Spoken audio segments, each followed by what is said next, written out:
மாண்புமிகு உறுப்பினர் திருமதி பிரேமலதா விஜயகாந்த் அவர்கள்.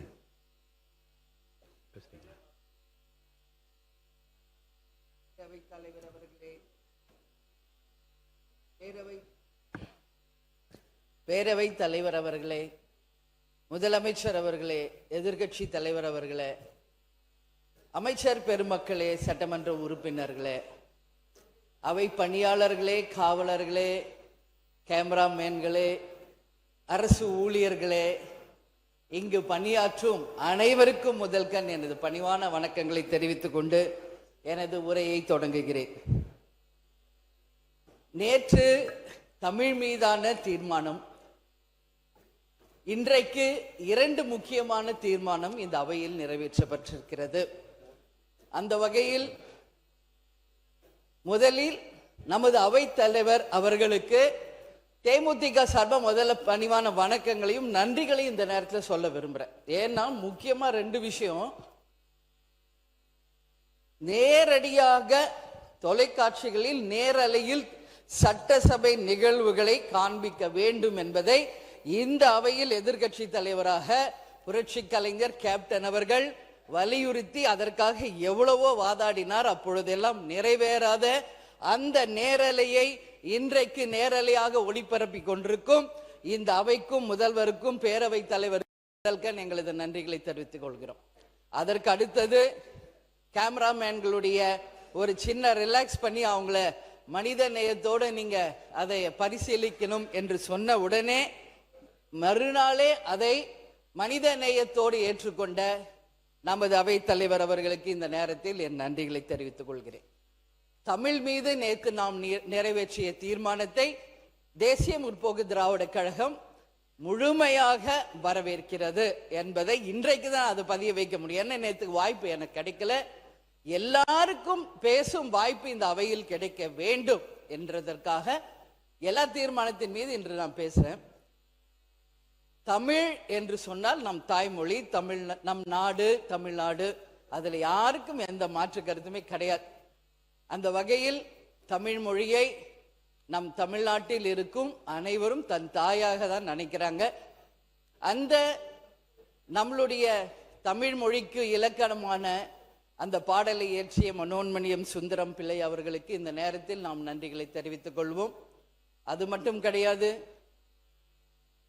தமிழ் அப்படின்னு சொன்னாலே எல்லாரும் ஒன்று கூடக்கூடிய அந்த உணர்வு,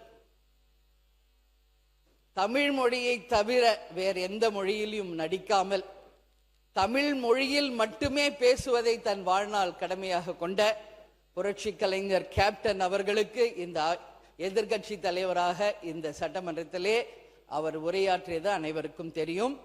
கதராடையையும் தமிழ் மொழியையும் தவிர தமிழர் பாரம்பரியத்திற்கு அப்பாற்பட்டு அவர் வாழ்ந்தது கிடையாது இறுதி மூச்சு வரை. அதே போல இந்த அவையிலே முக்கியமான ஒரு விஷயத்தை நான் சொல்லணும்னு நினைக்கிறேன். இந்த தமிழ்தாய் வாழ்த்து நமது தமிழர்களுக்கு மட்டும் கிடையாது, உலகம் முழுவதும் வாழ்ந்து கொண்டும் இருக்கும் நமது இலங்கை வாழ் தமிழர்களுக்கும் இது உரித்தாகும். ஏன்னா அவங்களும் தொப்புள் கொடி உறவாக நம்ம தமிழர்கள் தான். இலங்கை வாழ் தமிழர்களுக்கு ஒரு பிரச்சனை வரும் பொழுது முதலில் உண்ணாவிரதம் 1982 நமது தமிழர்களுக்காக உண்ணாவிரதம் இருந்தவரும் கேப்டன் என்பது எல்லாருக்கும் தெரியும். அது மட்டும் இல்லை, இந்த தமிழ்நாட்டிலே தமிழன் என்று சொல்லடா, தலை நிமிர்ந்து நில்லடா என்ற வாசகத்தை தன் வாழ்நாள் முழுவதும் கடைபிடித்தவர் கேப்டன். உறுப்பினர் வந்து இந்த 2 தீர்மானங்கள் முன்மொழியப்பட்டிருக்கிறது. நீங்க அதுல சீக்கிரமா அது 2 மேல நீங்க பேசி முடிக்கணும். 5 மினிட்ஸ் தான் நான் கேட்டிருக்கேன்னா முடிச்சிருவேன். சாரி, அண்ணாவே வருது எனக்கு, பேரவைத் தலைவர் அவர்களே. அதனால தமிழ் மொழியை நாம் தாய்மொழியாக ஏற்றுக்கொண்டோம். அந்த வாழ்த்துப்பாடு நம்ம நிச்சயம் அதை ஏற்றுக்கொள்கிறோம். அதுல மாற்று கருத்து யாருக்கும் இல்லை. இன்றைக்கு 2 தீர்மானம் நாம் நிறைவேற்றி இருக்கிறோம். மிக முக்கியமாக நீட் அப்படின்றது தீர்மானம். எல்லாரும் அனிதா பற்றி பேசினாங்க. சகோதரி அனிதா மரணத்தின் போது அந்த இறுதி சடங்கில் அவர்களை தகனம் செய்யும் மேடையில் நின்று நமது தங்கை அனிதாவுக்கு அஞ்சலி செலுத்தியவர் கேப்டன் என்பதை யாரும் மறக்க முடியாது. எனவே இதுலெல்லாம் யாருக்கும் இங்க எந்த மாற்று கருத்தும் கிடையாது. தமிழ்தாய் வாழ்த்து தான் கண்டிப்பா எல்லாரும் வேணும். நீட் எக்ஸாம் வேண்டாம் அப்படிங்கிறது ஒட்டுமொத்த மக்களின் கருத்து என்றால் அதை நிச்சயமாக நாமும் ஏற்றுக்கொள்வோம். எந்த ஒரு ஸ்கீம் இங்க வந்தாலும் மக்களுக்காக தான் அது வருது. எனவே அது மக்கள் விரும்பும் அந்த திட்டங்களை நிச்சயமாக இந்த அவையிலே தேசிய முற்போக்கு திராவிட கழகம் ஏற்றுக்கொள்ளும். அதை தீர்மானத்தை நாங்கள் வரவேற்கிறோம். அதுக்கப்புறம் FCRA பத்தி நம்ம பேசியிருக்கோம். அது இன்றைக்கு ஃபாரின்ல இருந்து புறவழி வாசலில் இந்தியாவுக்குள் வரும் அந்த நிதியை சரியான முறையில் இந்த அரசு நீங்க பார்த்து கொள்ளணும். ஏன்னா அந்த நிதியை நீதியின் மூலமாகவும் லஞ்ச ஊழலுக்கு அப்பாற்பட்டு தவறான பாதையில் அந்த பணம் இங்கு வருவதை நிச்சயமாக இந்த அரசு தடுக்கும் என்பதை நான் உறுதியா நம்புறேன். லஞ்சம் ஊழலுக்கு அப்பாற்பட்டு ஒரு நேர்மையான ஆட்சியை கொண்டு வர வேண்டும் என்று சொன்னதும் முதலில் நமது கேப்டன் அவர்கள் என்பது எல்லாருக்கும் தெரியும். இந்த அரசும் அந்த லஞ்சம் ஊழலை எதிர்த்து கொண்டிருக்கிறது. அந்த வகையில் அந்த FCRA பணம் எந்த வகையிலும் பின்புற வாசல் வழியாக தவறான ஒரு செயல்களுக்காக எந்த விதத்திலும் வராமல் தடுக்க வேண்டியது இந்த அரசின் கடமை என்பதையும் இந்த நேரத்தில் நான் தெரிவிச்சுக்கிறேன். அதே போல மிக முக்கியமாக இன்னைக்கு 2 விஷயம். எல்லா இடத்திலும் மீனவர்கள் ஆர்ப்பாட்டம் போராட்டம் நடத்தி கொண்டிருக்கிறார்கள். இந்த அரசு நிச்சயம் அவர்களை நீங்க இது பண்ணணும். அது மட்டும் இல்லை, செவிலியர்கள் ஒரு புறம், அது மட்டும் கிடையாது, உப்பு தயாரிக்கும் உப்பளத்தை வேலை செய்யறவங்களும் அமைச்சருக்கு தெரியும். தீர்மானத்தை மாற்றி தயவு செய்து நீங்க தீர்மானத்துக்குள்ள பேசுங்க, வரவேற்று பேசுங்க. மானிய கோரிக்கை வரும்போது நீங்க நிறைய உங்களுக்கு வாய்ப்பு கொடுப்போம், அப்ப பேசுங்க, இப்ப வேண்டாம். ஓகே பேரவைத் தலைவர் அவர்களே, இந்த 3 தீர்மானத்தையுமே தேசிய முற்போக்கு திராவிட கழகம் வரவேற்கிறது என்பதை கூறி எனக்கு வாய்ப்பு கொடுத்த பேரவைத் தலைவருக்கு நன்றி கூறி விடைபெறுகிறேன். நன்றி, வணக்கம். போட வேண்டும் என்று அன்போடு கேட்டுக்கொள்கின்றேன். அடுத்தது விவசாயம் எவ்வளவு முக்கியமோ அதே போல மனித வளம் ரொம்ப ரொம்ப முக்கியம். தமிழ்நாட்டை பொறுத்தவரை வேலை வாய்ப்புக்கான அறிவிப்புகள் நிறைய இருக்கும் என்று எதிர்பார்த்தோம். இப்ப பாத்தீங்கன்னா அண்ணல் அம்பேத்கர், அப்புறம் தந்தை பெரியார், சமூக நீதி போராளி மருத்துவர் ஐயா போன்றவர்கள்லாம் எத்தனையோ போராட்டங்களை சந்தித்து ஜெயிலுக்கெல்லாம் போயிட்டு எத்தனையோ சமூக நீதியை பெற்றுக் கொடுத்தார்கள். அதனால நிறைய பேர் நல்லா படிக்கிறாங்க, ஆனா அவங்களுக்குலாம் வேலை இல்லை. லட்சக்கணக்கான இளைஞர்கள் படித்து விட்டு வெளியில வருகிறாங்க. அவங்கெல்லாம் எதிர்பார்ப்பது அரசு வேலை தான். அரசு வேலையில பாத்தீங்கன்னா TNPSC, TRB அதாவது டீச்சர் ரெக்ரூட்மெண்ட் போர்டு இருக்கு, மெடிக்கல் ரெக்ரூட்மெண்ட் போர்டு இருக்கு, தமிழ்நாடு அரசு பணியாளர் தேர்வாணையம் இருக்கிறது, யூனிஃபார்ம்டு சர்வீஸ் எக்ஸாம் சீருடை பணியாளர் தேர்வாணையம், இத்தனை இருக்கிறது. இந்த எக்ஸாம்லாம் எத்தனையோ பேர், ஒரு 3000 போஸ்டுக்கு 30 லட்சம் பேர் எழுதுறாங்க. எழுதிட்டு என்னன்னா 10 வருஷமா அந்த எக்ஸாம் எழுதுறாங்க, பாஸ் பண்றாங்க, அப்புறமா உங்களுக்கு வேலை கிடைக்கிறது இல்லை. பாஸ் பண்ணிட்டு சர்டிபிகேட் வெரிஃபிகேஷன் போறாங்க, அப்புறமா உங்களுக்கு வேலை கிடைக்கிறது இல்லை. வேலை கிடைச்சாலும் பணி உயர்வு கிடைப்பதில்லை, பணி உயர்வு கிடைச்சாலும் ஓய்வூதியம் கிடைப்பதில்லை. இது மாதிரி எத்தனையோ குறைகள். அந்த பாத்தீங்கன்னா இந்த மருத்துவமா இருக்கட்டும், கல்வித்துறையா இருக்கட்டும், காவல்துறையா இருக்கட்டும், மின்சாரத்துறையா இருக்கட்டும், நகராட்சி, வனத்துறை, எல்லாவற்றிலும் தேர்வு எழுதிவிட்டோ பணி நிலைப்பு இல்லாமையோ எத்தனையோ பேர் கஷ்டப்பட்டு கொண்டிருக்கிறார்கள். இதெல்லாம் பார்க்கும்போது அரசு வேலை என்பது அவர்களுக்கு காணல் நீராக தான் இருக்கிறது. அப்படிப்பட்ட அறிவிப்புகள் இந்த பட்ஜெட்ல இருக்கும் நாங்க எதிர்பார்த்தோம், அதுவுமே இல்லை.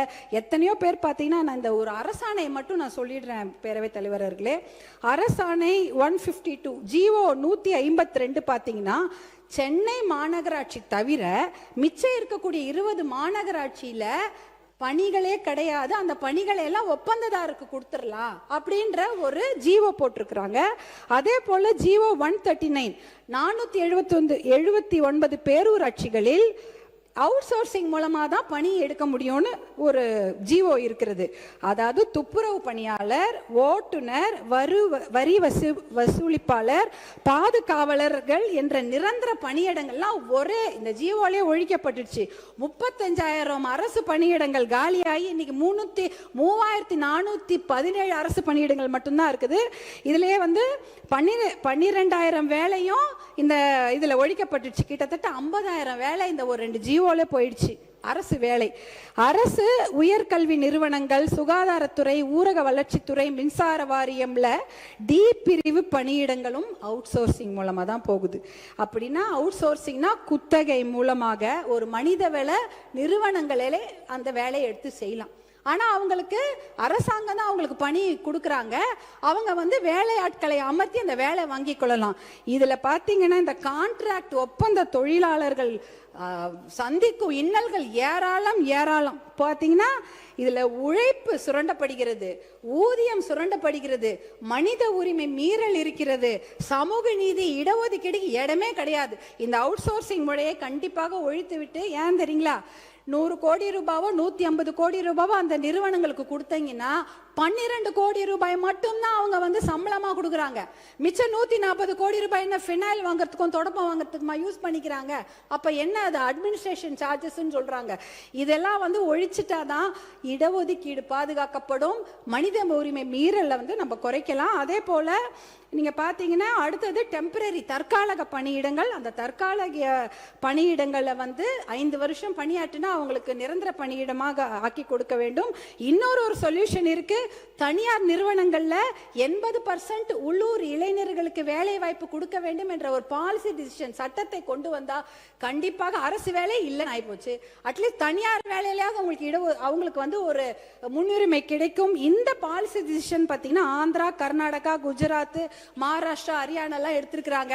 அந்த பாலிசி டிசிஷனுக்கு எந்த ஒரு செலவுமே கிடையாது.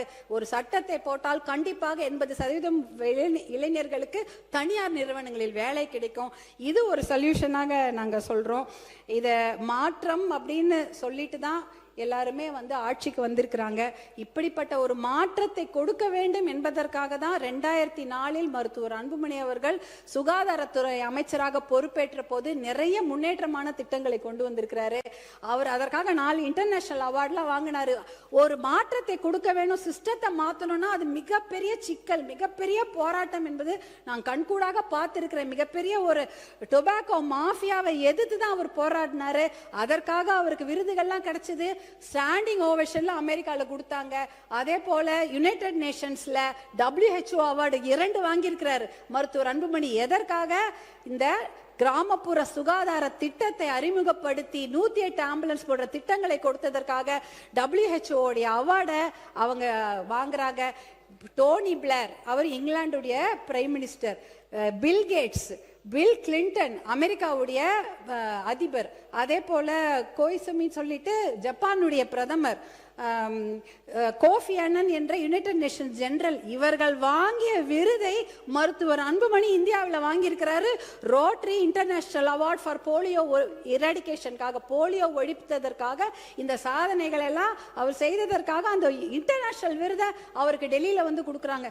இத்தனை அவார்ட்களையும் அவர் வாங்கியிருக்காரு. ஆனால் அங்கே டெல்லியில தான் தெரியும், அது இன்டர்நேஷனல்ல தான் அவரை பத்தி தெரியும். இங்க யாரும் அவருடைய சர்வீஸ்ல கண்டுக்கவே இல்லை, அதை பத்தி அவர் பெருசா எடுத்துக்கிட்டதும் இல்லை. அவரை பொறுத்த வரைக்கும் கீதையில சொன்ன மாதிரி கடமையை செய், பலனை எதிர்பார்க்காதே என்ற ஒரு விஷயத்துல தான் அவர் பயணிச்சுட்டு இருக்கிறாரு. இப்படிப்பட்ட எல்லாரும் அவர்களுடைய கட்சி தலைவர்களை பற்றி குறுக்கீடுகள் இல்லாமல் உங்களுக்கு வந்து 20 நிமிடம் நான் அழைத்திருக்கிறேன். நன்றி சொல்லி முடிச்சிடணும். நன்றி சொல்லி முடிச்சிடுறேன். எல்லாருக்கும் அவர்களுடைய தலைவர்களை பத்தி ஒரு 4 நல்ல வார்த்தை நிறைய சொல்லியிருக்கீங்க. என்னுடைய மதிப்புக்குரிய அன்புமணி அவர்களை பற்றி நீங்க நிறைய சொல்லியிருக்கீங்க. அடுத்து நன்றி சொல்லி முடிக்கிறேன். நன்றி. இறுதியாக ஒண்ணு, சமூக நீதி கணக்கெடுப்பு என்று ஒரு வரலாற்று சிறப்புமிக்க தீர்மானத்தை அறிவிப்பை வெளியிட்டீர்கள். அதற்கு பட்ஜெட் ஒதுக்கி இருந்தால் இன்னும் நன்றாக இருந்திருக்கும். அதே போல கூட்டுறவு கடன் தள்ளுபடியை எதிர்பார்க்கின்றோம். இலவச மின்சாரத்திற்கு உடனடியாக எதிர்பார்த்திருக்கின்றோம்.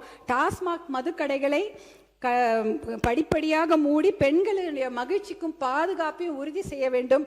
அதற்கான அறிவிப்புகளையும் எதிர்பார்த்து கொண்டிருக்கின்றோம். ஆல்டர்னேட் ரெவென்யூ பற்றிய முழு திட்டங்கள் வேண்டும்.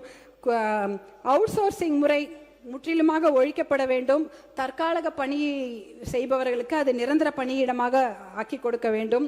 தனியார் நிறுவனங்களில் அந்த இளைஞர்களுக்கு 80% வேலை வாய்ப்பை உறுதி செய்ய வேண்டும். இதெல்லாம் தான் என்னுடைய கோரிக்கை. முக்கியமான கோரிக்கை வந்து காவிரி தர்மபுரி உபர்நீர் திட்டத்தை தயவு செய்து மறந்து விடாதீர்கள். அது என்னுடைய முக்கியமான கோரிக்கை. நான் வேற எதுவுமே கேட்கல. தர்மபுரி மாவட்டத்திற்கு காவிரி உபர்நீர் திட்டத்தை கொண்டு வாங்க. நான் வந்து இந்த 1 லட்சம் கிராமத்துல தான் போய் பயணிச்சுட்டு இருக்கிறேன், கிராமத்துல தான் போயிட்டே இருப்பேன். 1 லட்சம் 2 லட்சம் விவசாயிகளோட கையை போய் பிடிப்பாங்களே, என் கையை பிடிச்சி எனக்கு நன்றி சொல்லுவாங்க, ஏதாவது ஆசையா கையை பிடிப்பாங்க. அந்த கை எப்படி இருக்குமா தெரியுமா இருக்கும் தலைவர்கள் அப்படி கரடு முரடா ரஃப்பா கரம்பு காய்ச்சி போய் காயம் போயிருக்கும் அந்த கை. ஏன்னா அவங்க சேர் சகதியில மட்டும் இல்ல, பாறையில வேலை செய்யறாங்க, மண்ணிலையும் கடப்பாறையிலையும் மண்வெட்டிலையும் வேலை செஞ்சு கையெல்லாம் அவ்வளோ கரம்பா இருக்கும். அந்த கையை, அந்த விவசாயிகளோட கைகளை விட்டு விடாதீர்கள் என்று உங்களை கேட்டுக்கொண்டு வாய்ப்பளித்த உங்களுக்கு என்னுடைய மனமார்ந்த நன்றியை தெரிவித்து விடைபெறுகிறேன். நன்றி, வணக்கம். மாண்புமிகு நீர்வளத்துறை அமைச்சர் அவர்கள். மாண்புமிகு பேரவைத் தலைவர் அவர்களே, மாண்புமிகு உறுப்பினர் அவர்கள், நீர்வளத்துறைக்கு கடந்த காலங்களில் ஒதுக்கீடு செய்யப்பட்டுள்ள நிதிகளை விட மாண்புமிகு தமிழ்நாடு முதலமைச்சர் அவர்களின் தலைமையிலான அரசு அதிக அளவிலான நிதியை ஒதுக்கியுள்ளது. மேலும் ஏரி குளங்களை தனியார் பங்களிப்புடன் தூர்வாரும் பொருட்டு தனியாக அரசாணை பிறப்பிக்கப்பட்டுள்ளது. சென்னையில் அடையாறு, கூவம், வேளச்சேரி ஏரி, நாராயணபுரம் ஏரி ஆகியவற்றை தூர்வாரும் பணி தனியார் பங்களிப்புடன் தொடங்கப்பட்டுள்ளது. தமிழ்நாட்டில் ஊரக வளர்ச்சித்துறையில் உள்ள 22,000 ஏரிகளும் நீர்வளத்துறையில் உள்ள 14,000 ஏரிகளும் தூர்வார நடவடிக்கை எடுக்கப்பட்டுள்ளது. மேலும் மாண்புமிகு உறுப்பினர், என்னுடைய அலுவலகத்துக்கு நீங்களும் உங்களுடைய பாட்டாளி மக்கள் கட்சி தலைவர் வந்திருந்தீங்க. அதை நீங்கள் எல்லாமே மனுவாகவே கொடுத்துருந்தீங்க. ஒரு 2 மணி நேரம் நீங்களும் நானும் எல்லாமே டிஸ்கஷன் பண்ணோம். உங்களை பொறுத்த வரைக்கும் தருமபுரி மாவட்டம் எங்களுக்கும் தான் மாவட்டம். கண்டிப்பாக அந்த விவசாயிகளின் உடைய கோரிக்கைகள் அனைத்தும் நிறைவேற்றப்படும்.